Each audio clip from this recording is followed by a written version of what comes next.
Student, हम लोगों ने एक्साइज एक्ट का पार्ट 1 कंप्लीट किया था। अब चलिए उससे आगे ऑब्जेक्टिव सॉल्व करते हैं। जैसे कि मैंने आपको बताया कि मैं आपको ऑब्जेक्टिव जो है ये सारी राहुल कुमार मिश्रा जी की क्षेत्रपाल लॉ एजेंसी रायपुर में जो है उस पुस्तक से ऑब्जेक्टिव करवा रही हूँ। तो आप सब देख लीजिएगा, जिनके पास बुक नहीं है वो ख़रीद लें। तो देखिए आगे बढ़ते हैं। मदिरा दुकान में सम्मिलित नहीं है तो 213 क में परिभाषा है होटल और सामान्य मदिरापान गृह नहीं है। नेक्स्ट प्रश्न है मानवीय उपयोग के लिए ऐसी रीति से अनुपयुक्त बना देना जो इस संबंध में राज्य सरकार द्वारा विहित की जाए अभिप्रेत है। तो इसको कहेंगे डीनेचर्ड, 2(5) में परिभाषित है। नेक्स्ट प्रश्न है आसवन से अभिप्राप्त की गई कोई भी मदिरा जिसमें महासार हो चाहे वो विकृत हो या नहीं अभिप्रेत है स्प्रिट, 2(17) में स्प्रिट की परिभाषा बताई गई है। नेक्स्ट प्रश्न है छत्तीसगढ़ आबकारी अधिनियम 1915 के अंतर्गत स्प्रिट से अभिप्रेत है आसवन से अभिप्राप्त की गई कोई भी ऐसी मदिरा जिसमें मद्यसार हो चाहे वह विप्रकृत हो अथवा नहीं, 2(17) में परिभाषा है। CGAT-PO 2021 में यह प्रश्न पूछा गया था। नेक्स्ट प्रश्न है किसी भी जाति के ताड़ वृक्ष से खींचा गया रस चाहे वो किण्वित हो या अकिण्वित क्या कहलाता है, तो वह कहलाता है ताड़ी, 2(18) में परिभाषित है।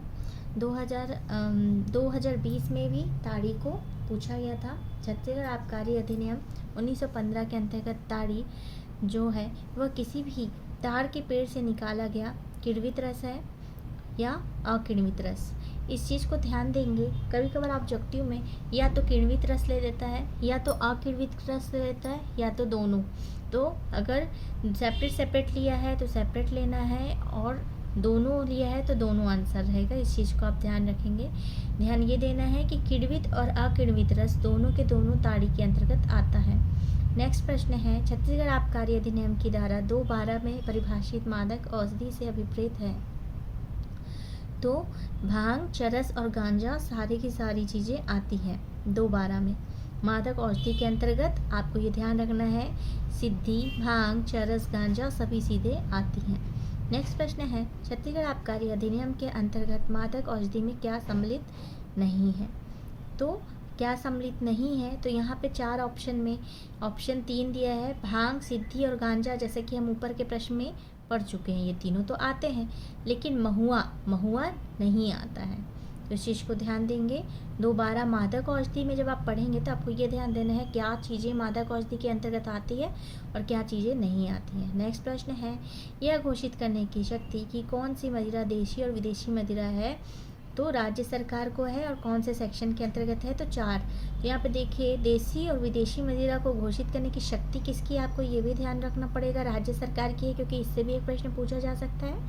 और दूसरा धारा 4 में है, इसको बहुत इंपॉर्टेंट है, 2020 छत्तीसगढ़ में यह पूछा गया था इसलिए ध्यान देंगे। नेक्स्ट प्रश्न है छत्तीसगढ़ आबकारी अधिनियम में किसी भी पेय देशी मदिरा को घोषित करने का अधिकार निहित है, तो किसमें है, राज्य सरकार में, धारा 4 के अंतर्गत। नेक्स्ट प्रश्न है छत्तीसगढ़ आबकारी अधिनियम में किसी पेय को विदेशी मदिरा घोषित करने का अधिकार किसको है, तो जैसा कि हम पढ़ चुके हैं राज्य सरकार को है। नेक्स्ट प्रश्न है देशी एवं विदेशी मदिरा के मध्य अंतर निर्भर करता है, तो मदिरा बनाने हेतु आसुत पदार्थ पर अंतर निर्भर करता है। नेक्स्ट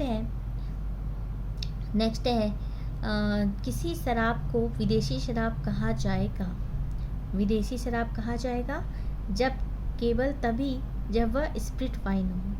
नेक्स्ट है 37 किसी भी मादक द्रव्य का उसके संबंध में घोषित मात्रा से अधिक किसी भी मात्रा में विक्रय समझा जाएगा, तो क्या समझा जाएगा, वो थोक विक्रय समझा जाएगा। धारा 5 में बोलता है मादक द्रव्य को जो भी घोषित मात्रा से अधिक मात्रा में विक्रय होगा तो वो क्या समझा जाएगा, तो थोक विक्रय। नेक्स्ट प्रश्न है निम्न, ये धारा 5 से संबंधित है, निम्नांकित में से कौन संपूर्ण राज्य या किसी भी निर्दिष्ट स्थानीय क्षेत्र के संबंध में तथा साधारणतः क्रेता या विक्रेता के किसी भी निर्दिष्ट वर्ग के संबंध में या साधारणतः किसी भी निर्दिष्ट अवसर के लिए अधिसूचना द्वारा यह घोषित कर सकेगी कि किसी भी मादक द्रव्य की कितनी मात्रा में इस प्रयोजन के लिए फुटकर विक्रय की सीमा होगी, तो कौन तय करेगा, धारा 5 के अंतर्गत राज्य सरकार तय करेगी।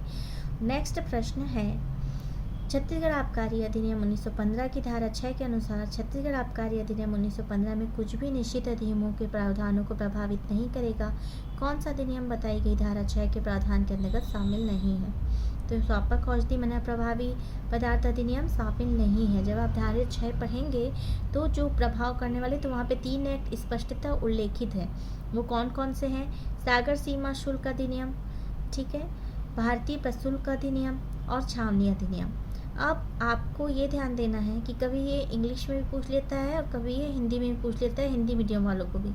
इसलिए आपको सागर सीमा शुल्क अधिनियम को इंडियन टैरिफ एक्ट कहते हैं, इसको नोट डाउन कर लीजिए। भारतीय शुल्क अधिनियम को इधर छावनी अधिनियम को कंस्ट्रूमेंट एक्ट कहते हैं। इस चीज़ को ध्यान देंगे। नेक्स्ट जब हम सॉल्व करते हैं, ये अध्याय 2 के स्थापना एवं नियंत्रण, जो माइनर एक्ट है वहाँ पर के आपको चैप्टर और चैप्टर्स के नाम भी ध्यान रखने होंगे। तो अध्याय 2 का जो है वो स्थापना और नियंत्रण है, और अध्याय 2 में मात्र 2 सेक्शन है, जैसा कि मैंने पहले बताया था, सेक्शन 7 और 7A। इसका प्रश्न है, छत्तीसगढ़ आबकारी अधिनियम के अधीन निम्नलिखित में से किस धारा के तहत आबकारी आयुक्त की नियुक्ति है? तो 7 के अंतर्गत आबकारी आयुक्त की धारा 7 के अंतर्गत नियुक्ति। आबकारी आयुक्त कौन नियुक्त करता है? तो राज्य सरकार नियुक्त करती है। आबकारी, नेक्स्ट प्रश्न है, आबकारी विभाग के प्रशासन तथा आबकारी आगम के संग्रहण के अधीक्षण करने के लिए आबकारी आयुक्त की नियुक्ति कौन करता है? तो राज्य सरकार करती है। अब देखिए, जब ये प्रश्न है तो आपको 2 प्रश्न का आंसर यहाँ पर से मिल रहा है। कैसे? जब हम प्रश्न ही पढ़ रहे हैं, प्रश्न क्या है? आबकारी विभाग के प्रशासन तथा आबकारी आगम के संग्रहण के अधीक्षण करने के लिए आबकारी आयुक्त की नियुक्ति कौन करता है? राज्य सरकार, तो हम सभी को मालूम होगा। लेकिन यहाँ पे दूसरा आंसर ये भी मिल रहा है कि भैया आबकारी आयुक्त क्या करता है? तो आबकारी आयुक्त आबकारी विभाग का प्रशासन और आबकारी आगम के संग्रहण का अधीक्षण करने के लिए नियुक्त किया जाता है। इस चीज़ को भी ध्यान रखेंगे। नेक्स्ट प्रश्न है, छत्तीसगढ़ आबकारी अधिनियम 1915 की किस धारा के तहत उड़न दस्तों की स्थापना का प्रावधान है? 7A। अब 7A धारा में है, और ये भी ध्यान रखना है कि इसका अधिनियम क्रमांक 23 सन 1979 में ये ऐड हुआ था। नेक्स्ट प्रश्न है, छत्तीसगढ़ आबकारी अधिनियम की धारा 7A के तहत आबकारी राजस्व की संदिग्ध चोरी की जांच के लिए राज्य सरकार डैश किसको नियुक्त करता है? तो किसको? उड़न दस्ते नियुक्त करता है। ये छत्तीसगढ़ ADPO में पूछा गया था। 7A very most important section. Next प्रश्न है, उड़न दस्तों की स्थापना करने की शक्ति है, तो किसकी है? 7A के तहत राज्य सरकार की। नेक्स्ट प्रश्न है, छत्तीसगढ़ आबकारी अधिनियम 1915 की धारा 7A के अंतर्गत राज्य सरकार को आबकारी राजस्व की कथित तौर पर या संदिग्ध चोरी के किसी भी मामले में जांच के लिए प्राधिकरण की स्थापना करने का अधिकार है। यहाँ पे भी ये भी सिविल जज में पूछा गया है 2015 में। तो किसको आयुक्त कर सकता है? तो छापेमार दस्ता को, इसको उड़न दस्ता भी कहा जाता है। 7A में है। तो आज अध्याय 2 का कंप्लीट करते हैं। नेक्स्ट पार्ट में मैं चैप्टर 3 का करवाऊंगी।